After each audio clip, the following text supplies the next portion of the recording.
there is no other cure by design of our Constitution to the challenges, either political or legal or otherwise, that are being faced, Mr. Speaker, by the workings and the working relationship between the President and his deputy, other than by way of impeachment.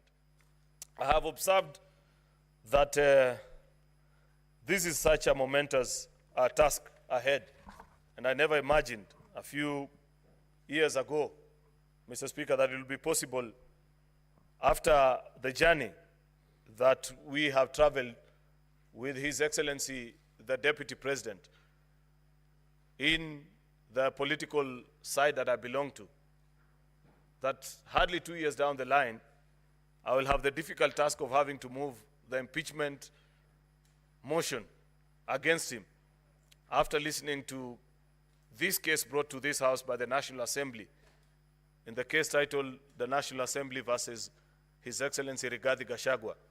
And the last 2 days, Mr. Speaker, together with other Kenyans, we have watched with lots of bewilderment, hard to believe pronouncements, and difficulty, Mr. Speaker, to believe that here is where we find ourselves as a nation.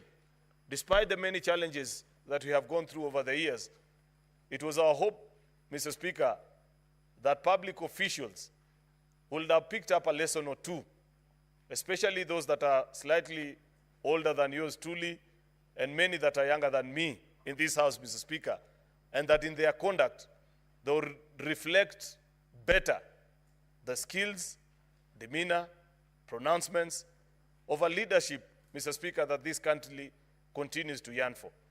Unfortunately, Mr. Speaker, listening to the case that has been brought to us by the National Assembly, I have reason to believe, beyond any doubt in my mind, Mr. Speaker, that they have justified the case that they have brought before us and have been able to ably demonstrate to us and to the country, Mr. Speaker, that there is no other cure by design of our Constitution to the challenges, either political or legal or otherwise, that are being faced, Mr. Speaker, by the workings and the working relationship between the President and his deputy, other than by way of impeachment.